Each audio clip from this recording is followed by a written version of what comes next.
Welcome to another episode of Systematic Geekology. This is a space where we seek to create and cultivate healthy conversations between those things we geek out on and the philosophical and theological questions that often arise out of our fandoms. Like, what does it mean to be human? What makes a hero? What makes a villain? How do the stories and narratives we geek out on shape how we live in the world? We are your priest to the geeks. We aren't all ordained, but we see ourselves as mediators at the intersection of geek culture and going deeper in our faith. We don't always have to agree, but we do respect each other, and we see everyone as a beloved child of God. Everyone geeks out on something, so come geek out with us and enjoy the show.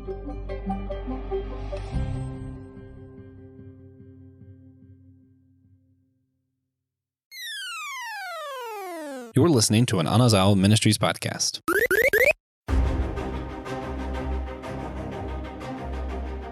A proper death means returning to the Erdtree. Have patience until the time comes and the roots call to you. Today, we're celebrating Arbor Day. We're talking about FromSoftware's very own Tree of Life. Arbor Day, it's kind of not really indicative of... There's not a lot of very positive quotes about the Erdtree because of the game that it's in. And we're just trying to get you to get out there, maybe plant a tree, help plant a tree at least. I mean, come on, it's the least you could do for Arbor Day. But I'm here with the wonderful Christian Ashley. How are you doing, Christian? Man, I'm doing all right. How about you, TJ? I'm good. And like you said, I'm TJ. If you've heard me around, I'm usually not in this role. We're doing this because Christian's schedule has been hectic, and as an Arbor Day gift, I'm hosting for him. So I hope you have your Arbor Day gifts lined up. I've ever gotten. Yeah, you're welcome. But what have you been geeking out on lately?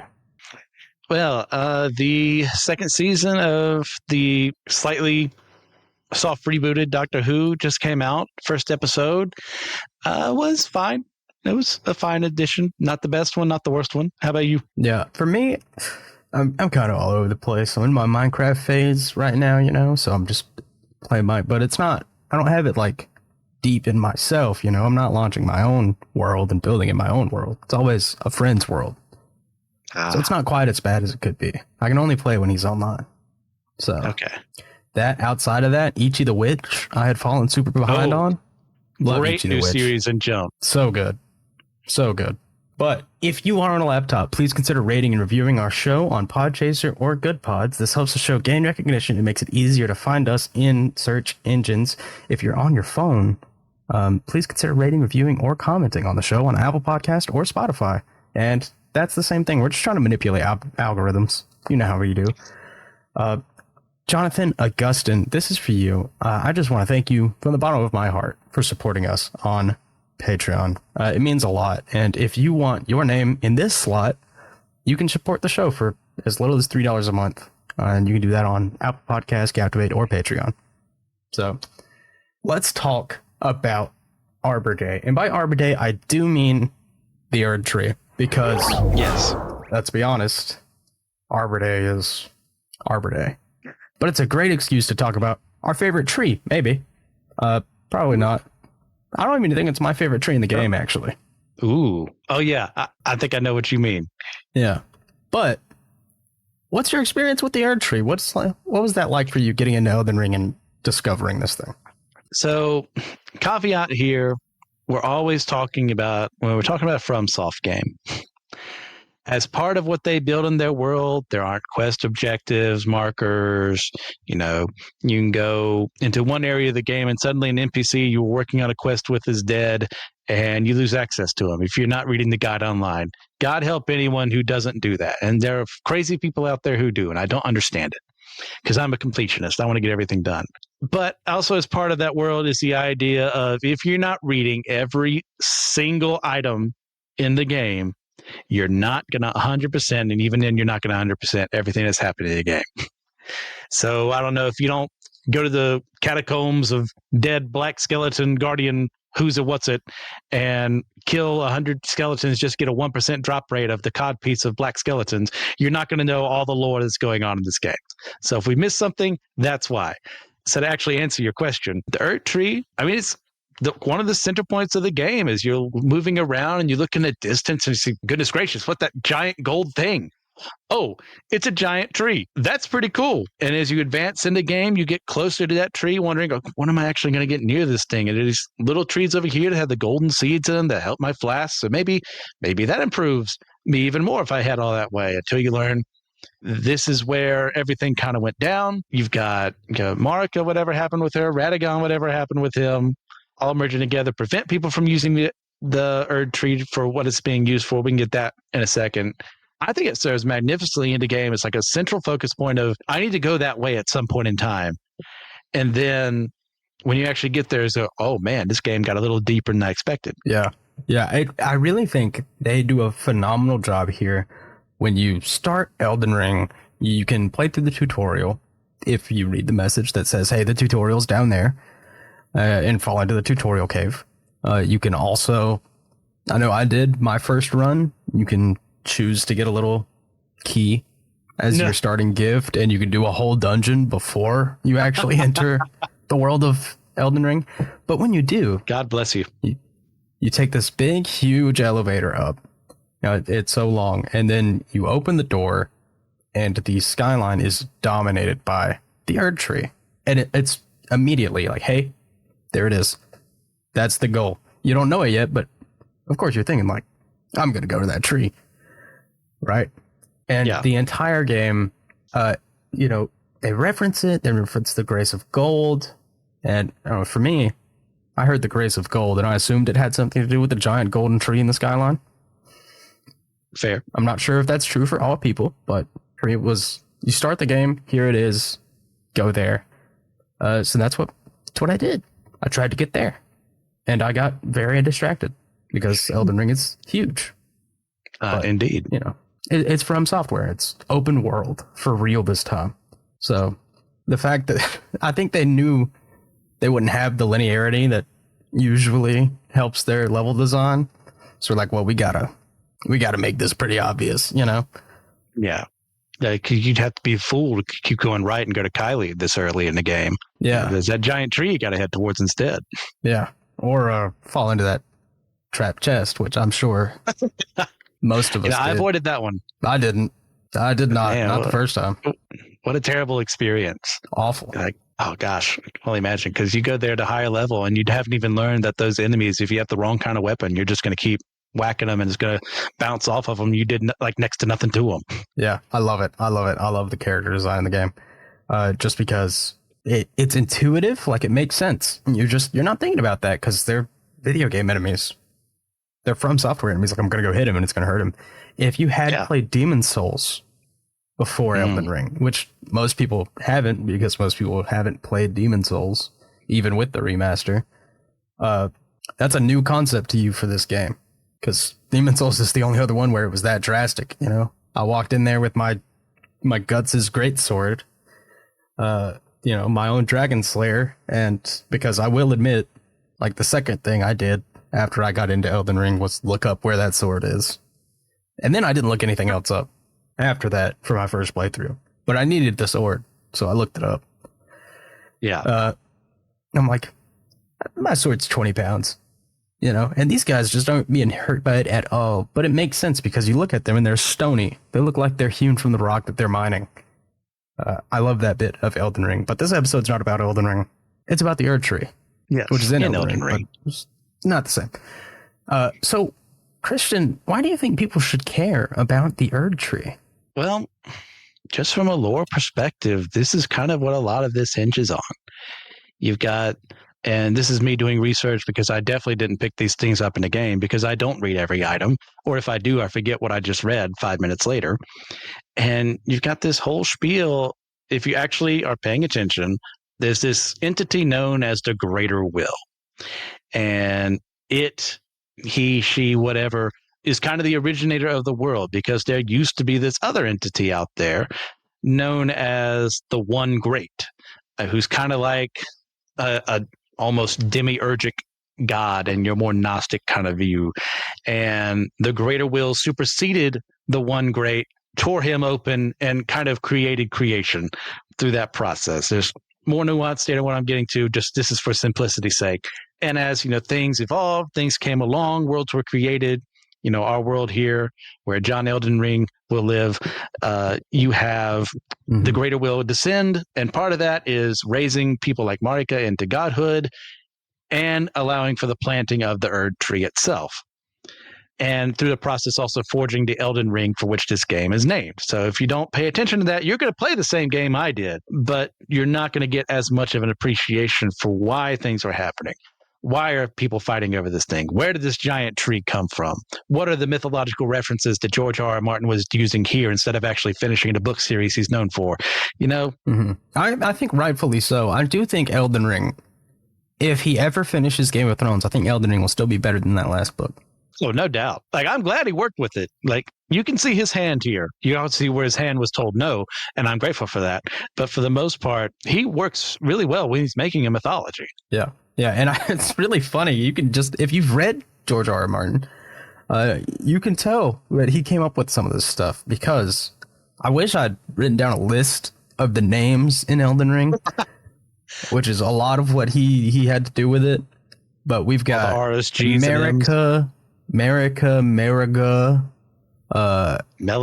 Melina, Millicent, Millennia, whole bunch of M's, whole bunch of R's, Radagon, Radon, Renala, Godfrey, Godfroy, God. There's so many ridiculous George R. R. Martin shenanigans, of course. Yes.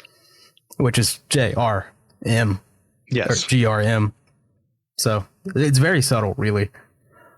But, you mentioned, inspired mythologies. This is, of course, referential to Yggdrasil, the Tree of Life from Norse mythology.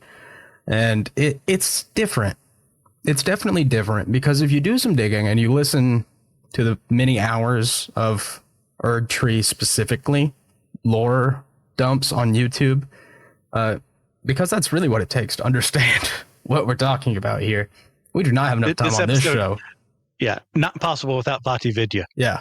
Bhati Vidya, who's the other one? Hawkshawn or something? He's got good videos. That's right. It's just less recognizable. Here at Systematic Ecology, we believe in a few things. We believe that there is freedom in Christ to like what you like. We believe that Christian nationalism is a heresy. And probably most important that I'm going to talk about today, at least, is that we believe the best place to spend your extra cash is on the Systematic Ecology merch store. That's right. This is a shameless shill for our own products. We go through Creator Spring, and we have a few great products on there. Me personally, I'm a big black shirt kind of guy, muted colors. But there's nothing better to throw a little some extra on there with a black baseball cap, the dad hat with the Systematic Ecology logo on it. That's a classic. I just really think if you got a couple, $30 extra, that's for us. They have put hours of research into this, and the Erdtree is actually like a parasite, and it's absorbing the life from the people in the lands between. It's a bad thing. The Erdtree is bad, but you have to suffer its consequences until you can no longer suffer its consequences, which, if you're not aware, we are going to spoil this. Oh, yes. Because, the main difference to me, what makes the Erdtree stand out from other, Yggdrasil-inspired trees, is that our main objective with the Erdtree is to burn it down. And you get to choose how you do that. Yep. So, yeah. It's different.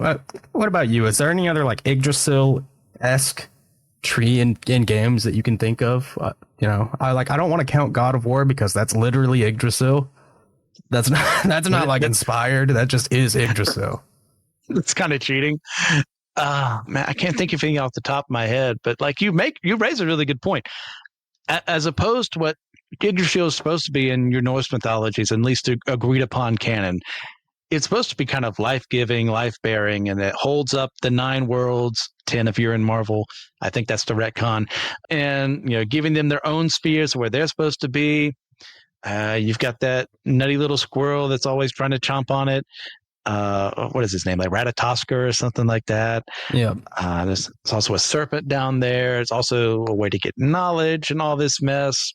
It's supposed to be kind of a crucial, good figure overall versus we have here, where it comes off kind of in a sense like an angel of light in many respects. That's actually, a Satan or demon in disguise, where it gives you good things. You can attain, godhood, but it's also leeching away from the world itself, empowering itself. And you have the conflict between the 2 fingers and the 3 fingers over whether the world needs to burn or whether just this tree needs to burn and we can start over from the ashes because we have seeds everywhere and maybe we can make a better tree this time.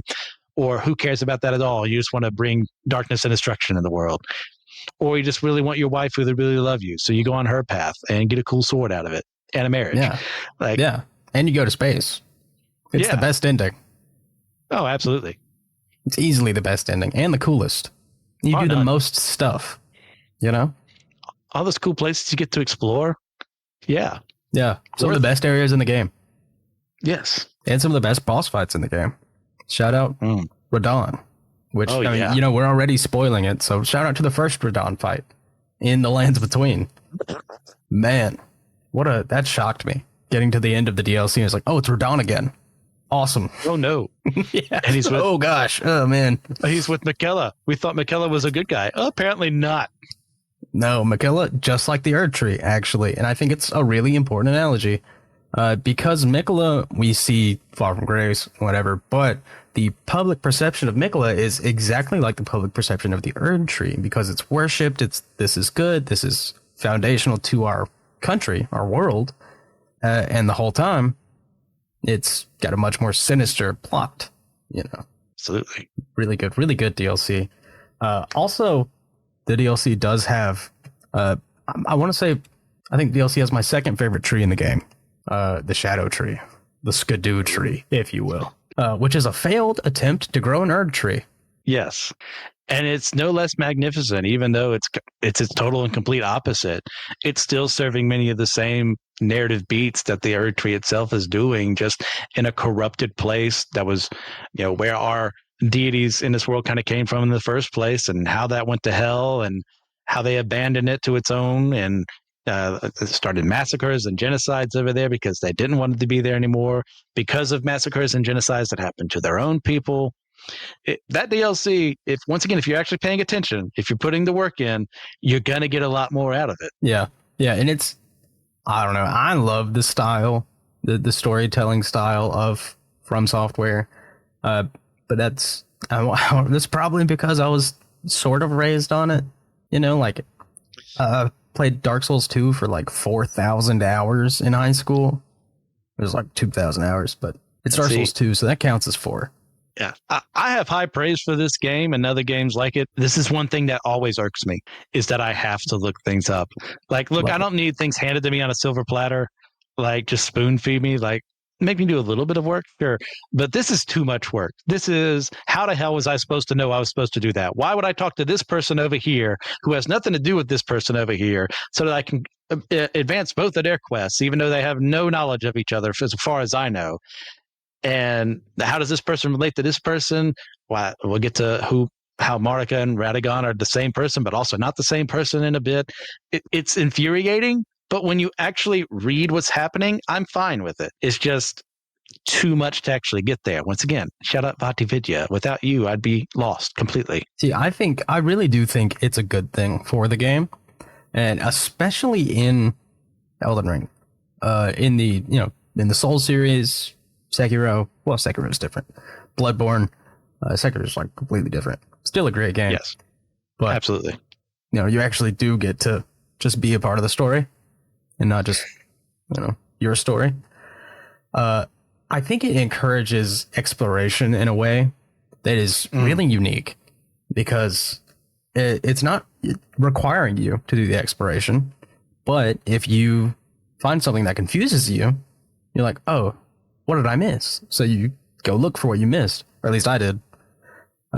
because I don't know, that's the way I like to experience the game. It's clearly not for everybody, but I like it a lot. It, you know, gets you invested in the world, and I feel like the information sticks a lot better when you have to go find it and read it for yourself. It also, to me, feels like kind of like being an archaeologist, but really easy. Ooh. Like, you know, like, I'm not trying to downplay archaeology, because, you know, you dig up stuff and then that's it. You have the stuff.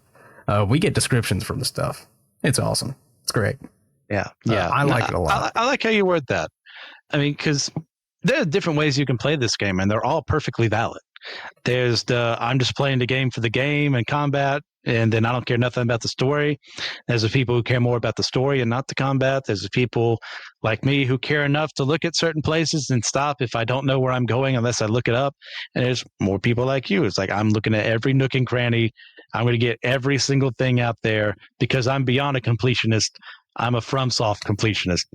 And all those games, like, you're going to get something different out of the story, but it's perfectly fine to do it that way. Yeah, it's really special to me, just because you get rewarded. You find a lot of stuff that a lot of people would miss. You know, if in one run of Elden Ring, you can finish the game with 3 max level normal weapons and 2 max level what are called somber weapons, but only if you explore, only if you really look for it. Yes. So it rewards you, and it does even more so in the DLC, which a lot more people, I think, had to look up how to do it in the DLC, because both of my roommates did. And I was like, I'm just playing the game. I just found all the fragments because I found them. But it doesn't help either in that special circumstance that if you advance too far through no fault of your own, you're cut out of like 75-80% of what you could do because there's a shattering. Or however the heck they word it. It's like, how was I supposed to know that? So good. When that happened, I was actually watching my roommate play it, like, because, you know, he was just trying to finish the game. I'm trying to play the game, you know, the whole game. And I saw that happen, and I was kind of shocked. Like, it was amazing to see. It was like, oh, like, it scared me a little bit. Oh, that's how you know, like, things are about to go down. You better get ready. Yeah, it's so good. But back to the Erdtree and its relation to Yggdrasil, it does actually kind of fulfill the same role as Yggdrasil in the sense of holding up the realms, because, you know, the branches of the Erdtree, they don't exactly hold up the consecrated snowfield or Fair Missoula, but they do hold secrets up there, and I don't know what they are because I don't think they're going to release another DLC, but I bet there's something up there. However, it's got to be, right? But it'd have to be a prequel. No. Then, you know. Yeah. Let's see. Unless something wacky happens, which I wouldn't put past them. But if you remember, about 22 minutes ago, I mentioned the roots. Once you start going underground and you find the roots of the Erdtree, you'll find that quote that I said at the beginning, which you just find on a soul, a collectible soul. It's in the description. You find death, and not just, you know, dead people, death as a manifestation, the destined death even, which is actually a different place, but like this is where it's a whole thing. Don't worry about it. It's a whole thing. And it's under where Godfrey died, which is what triggered the shattering. Full circle, like a ring, an Elden Ring. As it were. But also another fantastic area to explore, and the Erdtree's presence in the world is made extremely clear. Everything is connected to the Erdtree in one way or another. And down here, you'll find a couple of Crucible Knights, which you'll find around, but in the burrows, I'll say it's called. Sounds right. What is that area called? I don't remember. Fia's domain. For Fia's quest line. Yeah. You find 2 named Crucible Knights, and their purpose was to combat the Erdtree. And you're like, that's interesting. How weird. And if you're down here, you already kind of know that's what you're doing. That is your goal. And this is one of the ways you can do it, is by bringing back the Destined Death and doing Fia's quest line. And I don't know, I think it's the bad ending, so I don't do it. Oh yeah, I do it to get the runes and explore, but I don't pick that ending when it's my time before Yeah. the end. Like, I'll go to fight Fortisax, Mm. but I don't want that ending. So, and speaking of endings and the Erdtree, the Two Fingers convinced Marika to nurture the Erdtree or grow the Erdtree, or it's a mess. The Erdtree started as the Crucible, and you're gonna have to go look it up. It's a lot. Yes. But the Three Fingers, the secret other Three Fingers, they don't make a hand because they're all digits. There's no thumb. But the Three Fingers, you find out in your pursuit of the many endings of Elden Ring, the Frenzied Flame ending, there's a different way to burn down the Erdtree. Yes, that doesn't require to sacrifice a Melina. Yeah, we can make this whole place crazy with the Frenzied Flame. So it does matter what you use to burn down the Tree of Life, the focal point of this entire world. Because if you just go the standard route, the route most people will do, especially on their first playthrough, you will sacrifice your maiden, your traveling companion, what have you, your Emerald Herald, which is what she wants. Firekeeper, which is what she wants. That's what she wants to happen. And she considers it a great slight against her if you don't. Yes. Yeah, but it's awesome. So it's worth doing at least once. But you will sacrifice her to the Forge of the Giants. Mm-hmm. And then, trees burned down. Awesome. Cool. Now you can walk in there and kill God. Typical Japanese RPG. Typical Japanese RPG. But at least in this one, you're not a child. Yeah, okay. It's like, I get it a little bit more. You're not Ness. But generally, that is the point of Elden Ring, is to go above the cycle and break the chains that are keeping the people, and I don't know if it's right to say, but enslaved. They're not free. They're living, they're happy, no one can die. Well, they're not really happy, but no one can die. That's pretty much all you need, right? Wrong. So everyone has their own reasons for you to break the cycle and become the Elden Lord and dictate how, the world progresses, which is why I burn it all down and move away with Ronnie. That's not my problem. I just got here. Hey, podcast fam. Want to stay even more connected with the show? We've got you covered. Check us out on Instagram and Blue Sky, where we're posting exclusive content and bonus videos and fun updates that you won't get anywhere else. From sneak previews of upcoming episodes to bonus content, our social accounts are the best way to keep the conversation going. Plus, it's a great spot for you to interact with other listeners and share your thoughts. We love hearing from you. When you follow us, it helps us grow and continue bringing you the content that you love. Whether it's a funny poll, a quick clip from today's episodes, or just random thoughts, you'll feel more plugged into everything we're doing. So go ahead and hit that follow button on Instagram and Blue Sky. It's one more way to be a part of the show and keep the good vibes flowing. Thanks for being a part of the family, and we can't wait to see you there. Yeah, and that's a huge part of the conflict too. You bring up the fingers. We've got the Two Fingers who've been guiding people in their own ways and manipulating all these different demigods to do their bidding. And then as you get also into the DLC, Shadow of the Erdtree, you also meet the mother of all the fingers, and there's a huge implication there that she is actually a goddess born of the greater will for some unknown purpose, perhaps to do his will in the world.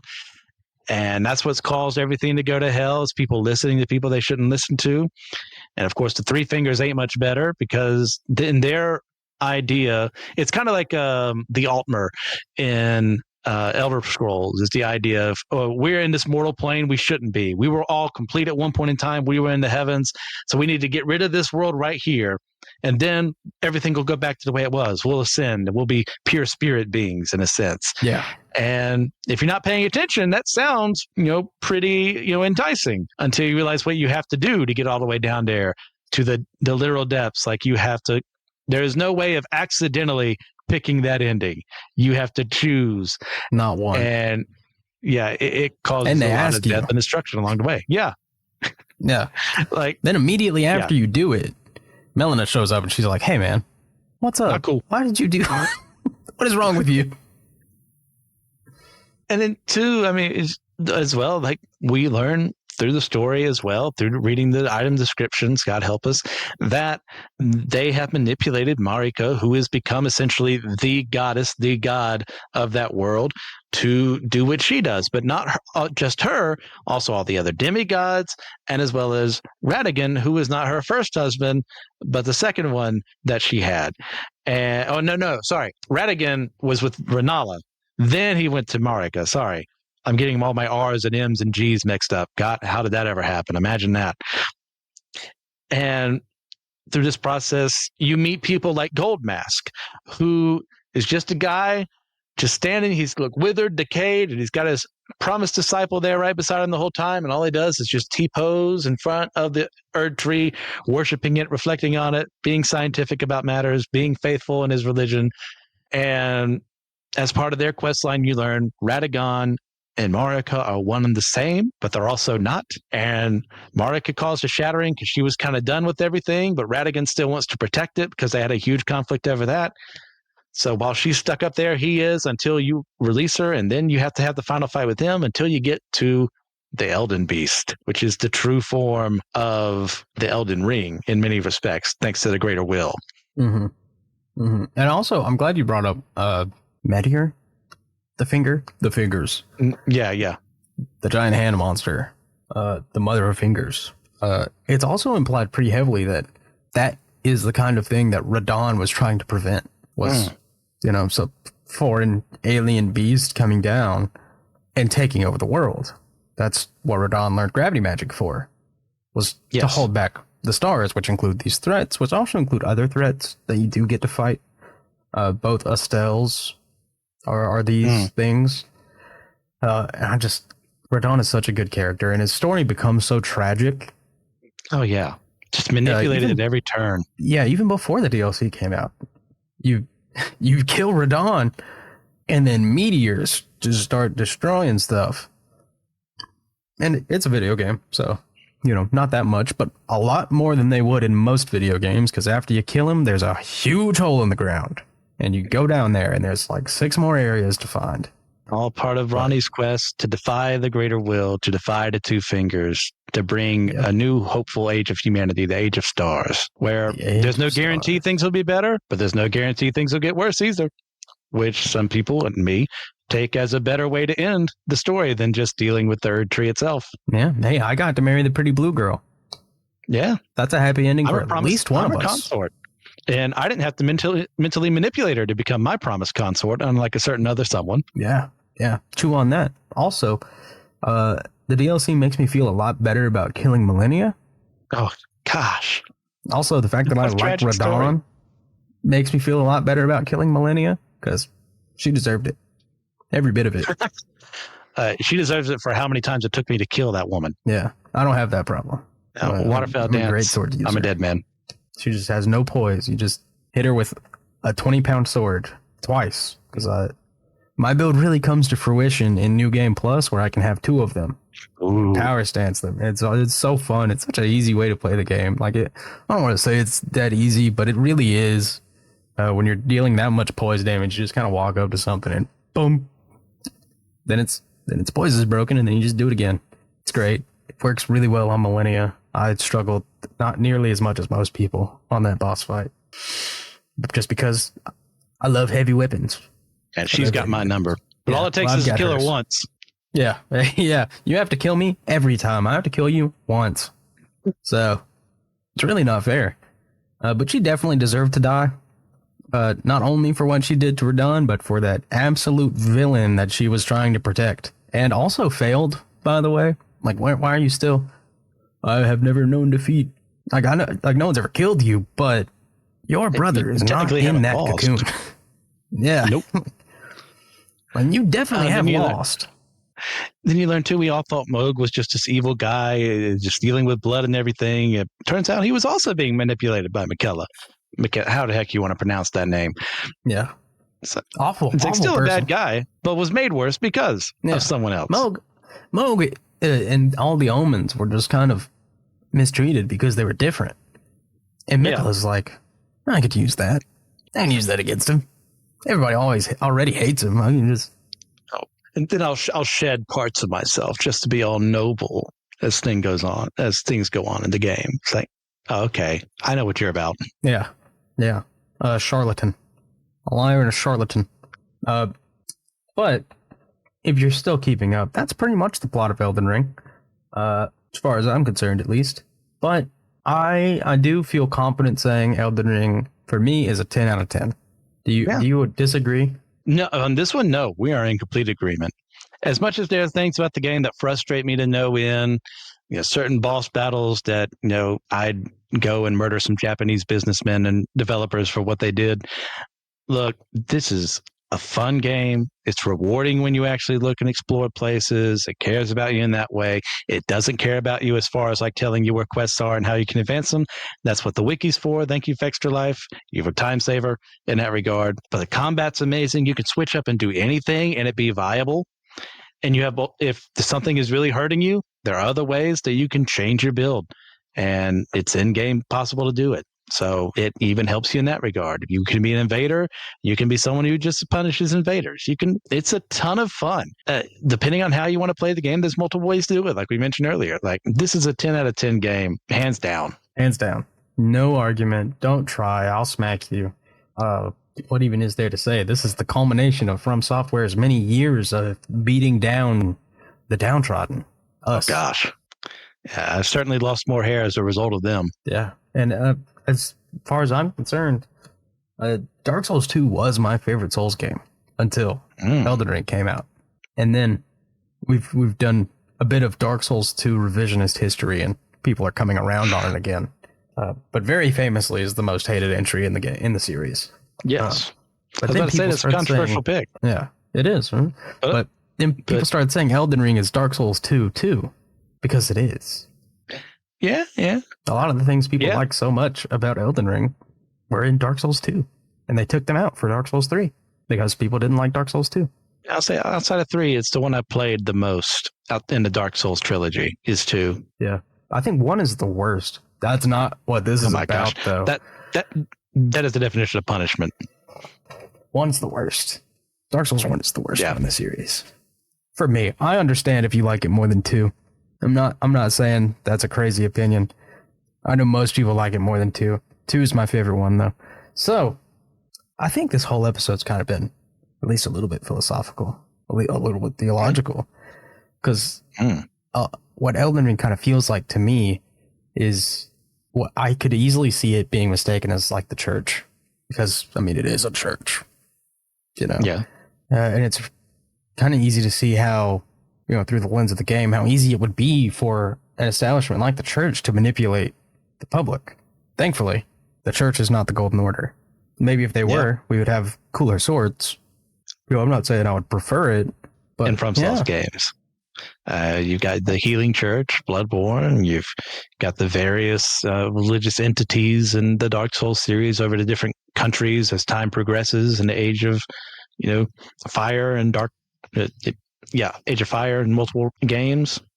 And in here, it's easy to see why they're being manipulated because they're told something they want to believe in. This tree is life-giving. This tree is going to preserve you. You need to protect it. Here's the right way you can do magic. Here's the wrong way to do magic. And then you've got Turtle Pope, Muriel, my guy, always being there. Oh, so they say it's a heresy. But you know what? You're my dude, so I'm not going to say anything against you. Unlike everyone else you bring it to. Yeah. Best dog in the game. Best dog in the game. I've seen so many shirts that are like, dog. And it's Muriel, the tortoise pope. And I kind of want to get one. I'm not a big graphic tee guy, but I love that. It's such a good bit. But we are going to start wrapping up here. And we do have a bonus question. We're going to answer this at the end for all of our supporters. And today it's going to be, which FromSoftware world would you most like to live in and why? Not a lot of good options. No, absolutely not. Not a lot of good options. But do you have anything to recommend for us here today? Yeah. I'm back home right now. My brother and niece came as well. So my dad and I, they had not seen the first season of Last of Us. Rewatched it with them. Really enjoyed doing that. The first episode just came out. and we're still at the part where things are okay. After this, I'm probably going to lose interest, but keep watching. So right now is a good time to be a Last of Us fan. After this releases, probably not. Yeah, I can see that. For me, I've already mentioned it a couple of times because I was geeking out on it. But Ichi the Witch, you gotta tap in. Ichi the Witch is good. Ichi the Witch is really Only good. 30-some chapters. Yeah, so far it's dealing with kind of a similar thing like we were talking about earlier, where, false god or, false hope, or at least in this very moment is what they're dealing with, There's a magic posing as doing something good, but it's actually horribly bad for everyone. Really good series. If you're not a manga reader, not sure if it'd be a good first one, but it definitely won't be a bad first one. No, there's way worse ones. Way worse ones. If you are on a laptop, please consider rating and reviewing the show on Podchaser or Good Pods. This helps the show gain recognition and makes us easier to find in search engines on your phone. Rate us and review us, comment on us, tell us why we are wrong and why we stink on Apple Podcasts or Spotify. That helps a lot. And Daniel Sigmund, thank you. Thank you for supporting us. It means the world. We wouldn't be able to do it without you. And if you want your own shout out, $30 a month. That's all it takes. Venmo me directly. I think that's what we're really going for here. And fellow Tarnished, stay safe out there. Don't get Erdtree.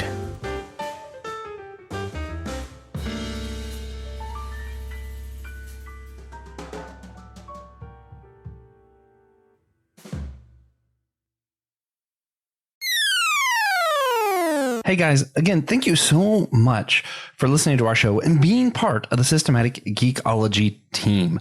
If you want to support our team, you can do so by going to Captivate. And I know most people don't listen on Captivate, but it's in the description wherever you're listening. You can go to our website.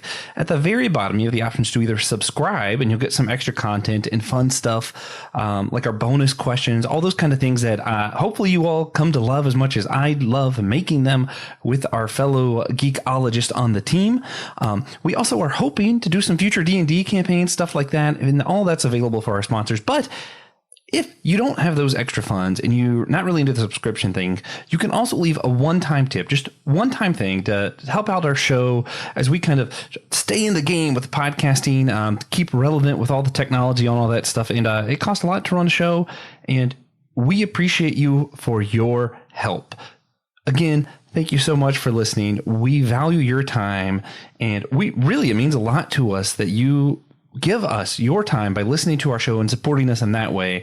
If you feel led to support financially as well, we appreciate that. Let's get back to the show. Hello there, listener. Thanks for listening. This is Evan Garcia. I hope you enjoyed this episode. We just wanted to come in and remind you that this episode is part of a bigger network of podcasts called the Anazao Podcast Network. We have great shows like the Whole Church Podcast, Kung Fu Pizza Party, and the Homily with Pastor Chill Will. Chill Will, the podcast has sermons from our host, Pastor Will. Great sermons every time. The Kung Fu Pizza Party is Brandon Knight showing his expertise and his passion for everything Kung Fu films, and he dispenses a bunch of wisdom. Great show. And the Whole Church Podcast, where Josh and TJ interview people from different denominations and church traditions to pursue greater church unity. It's a great podcast to see what other denominations are included. And we just want to say thank you so much for listening. See you next time.